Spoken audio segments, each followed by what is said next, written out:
Could the secret of life on Earth be hidden within the ancient pyramids of Egypt? The Great Pyramid is evidence of a phenomenal knowledge of the science of astronomy. To build the Great Pyramid in 20 years would require a technology we don't have today.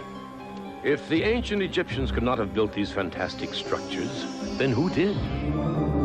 Was the great medieval psychic Nostradamus able to predict the future? He was a master astrologer, master psychic. He saw future events with remarkable clarity. Nostradamus accurately predicted the Challenger shuttle disaster. Can we afford to ignore his warnings for these final years of the tormented 20th century?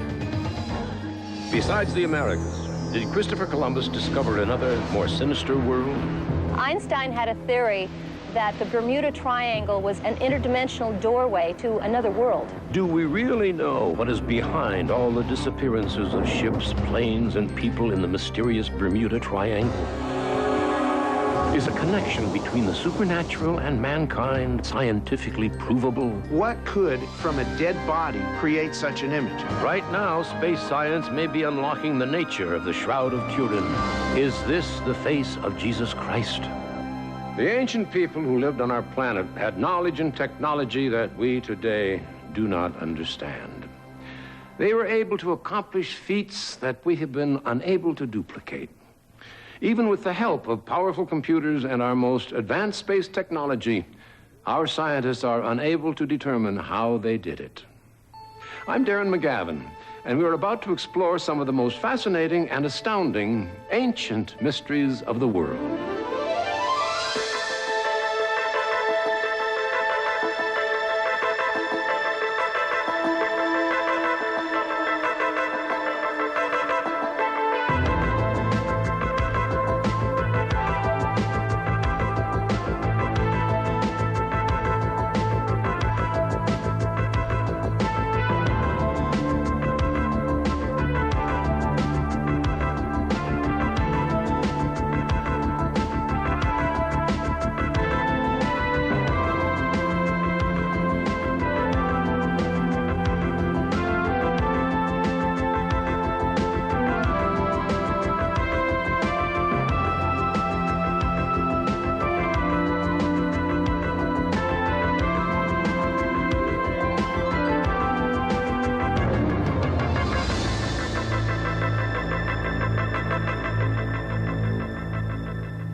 The French Revolution had just broken out, and on that humid spring night in 1791, marauding bands of partisan rebels roamed the city of Salon. 3 of them decided to desecrate the 200-year-old grave of the famed visionary Nostradamus.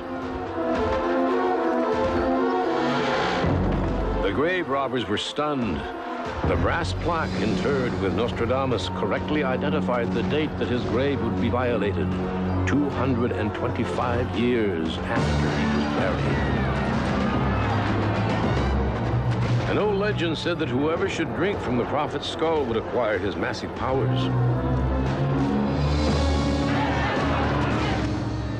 But the legend also warned that whoever defiled the great man's bones would quickly be struck down dead.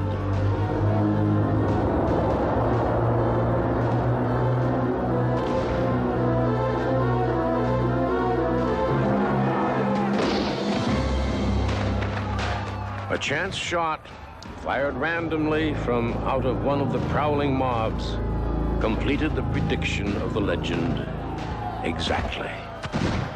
Who was this man, this oracle and prophet who prophesied hundreds of years into the future?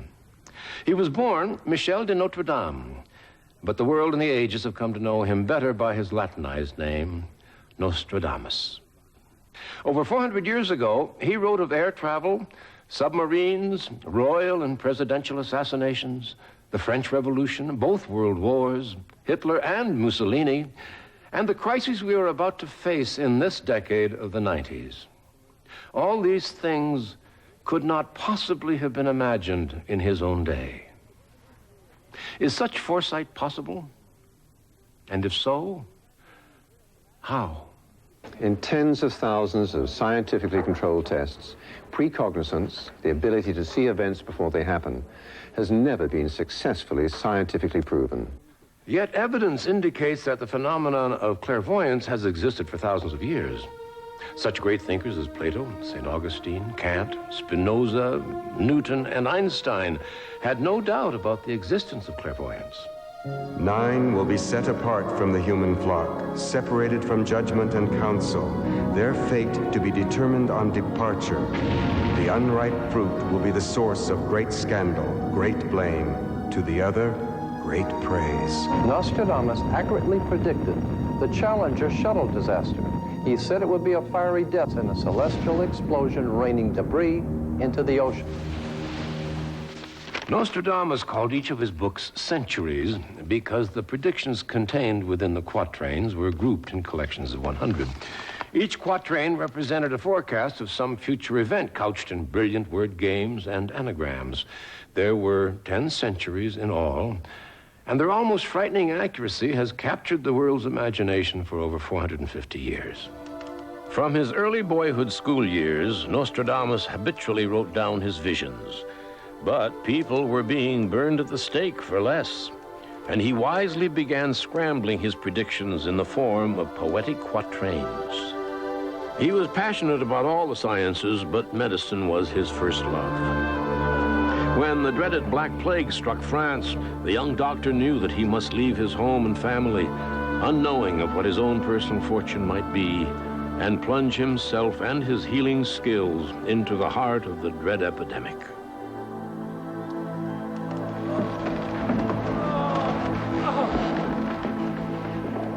I told you, no more bleeding. But that is what is always done. You drain their strength with that foolishness. I want the sores lanced and then covered with the poultices. That is a heathen Moorish cure. I don't care where it comes from. It works. I've saved hundreds with this method. You suggest we treat Christians with Arab medicine? What about their souls? We are doctors. Let us save their bodies. Leave their souls to the priests. I believe that with his medical knowledge, his knowledge of information that he got from the Middle East, and knowledge that he got from the future, he came up with modern hygienic techniques to fight the plague in his time. Within 2 years, the wonder-working young doctor was perhaps the single most famous man in all of France. But his triumphant return home was marked with incredible and ironic tragedy.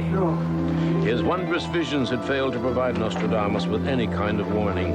The man who had saved thousands from the Black Death had returned too late to save his own family.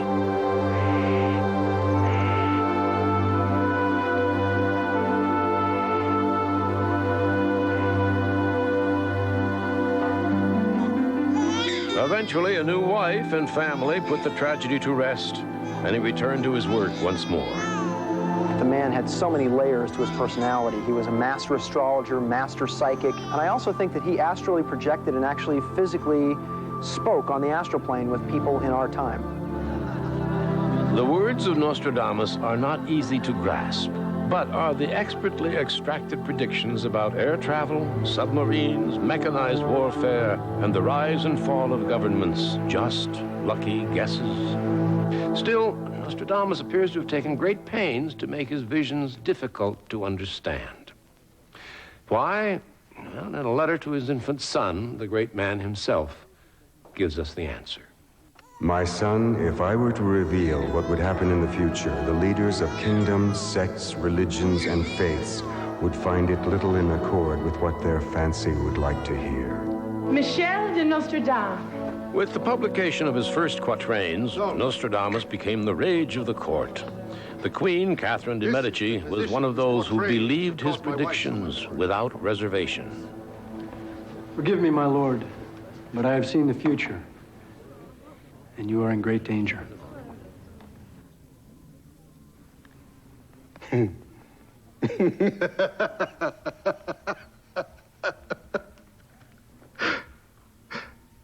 No man can predict the future unless he practices witchcraft. He has the gift. Listen. Please.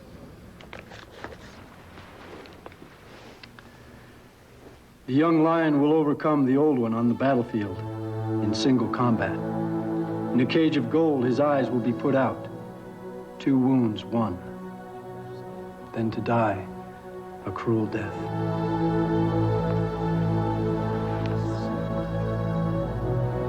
The old lion means you, does it not? I speak the truth, my lord. You must promise me to be careful.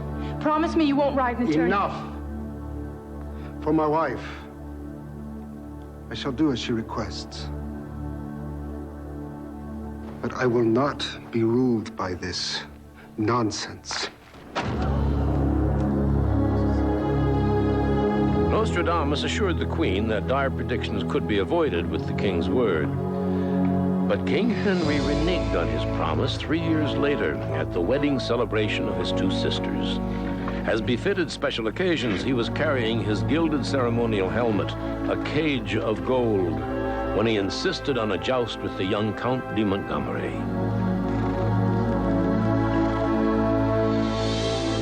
The dread prophecy of Nostradamus for King Henry was well known, and the young lion tried to beg off. But Henry, who loved rough sport, was royally insistent. The young lion will overcome the old one on the battlefield in single combat. In a cage of gold, his eyes will be put out, 2 wounds, 1, then to die a cruel death. Incredibly, Montgomery's lance splintered on the king's chest, making the 2 wounds in 1.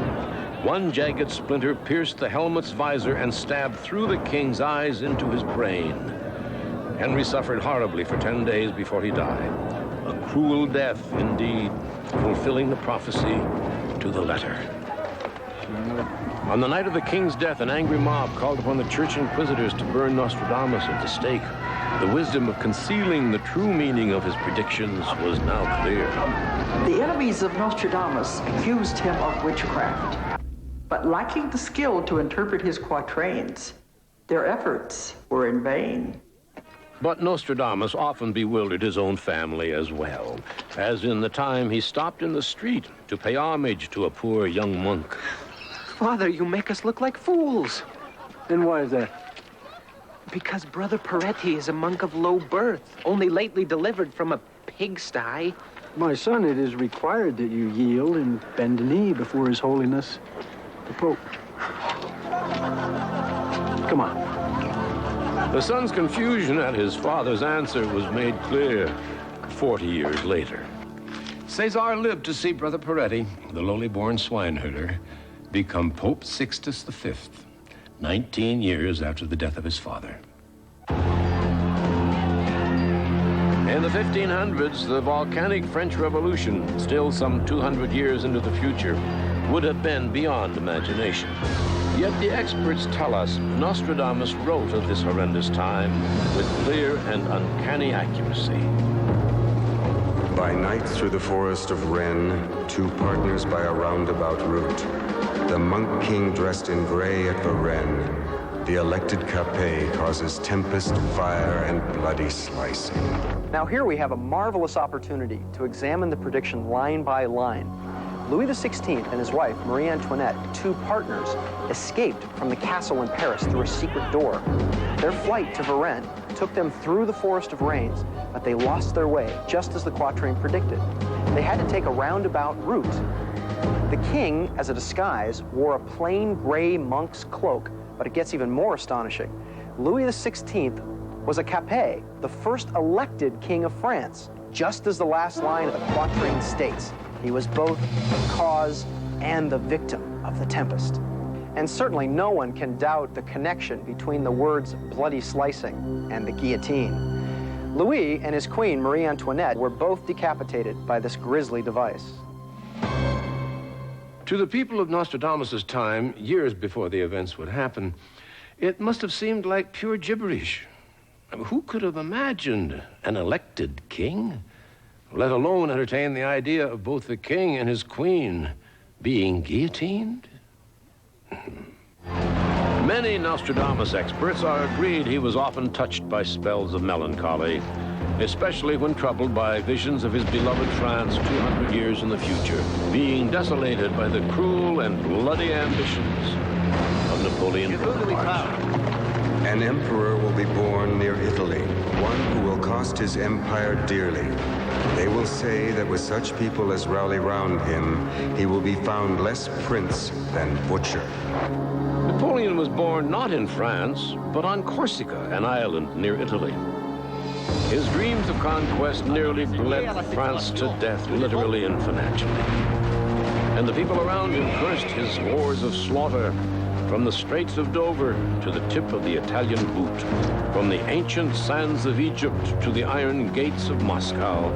He was certainly regarded as more of a butcher than of a prince.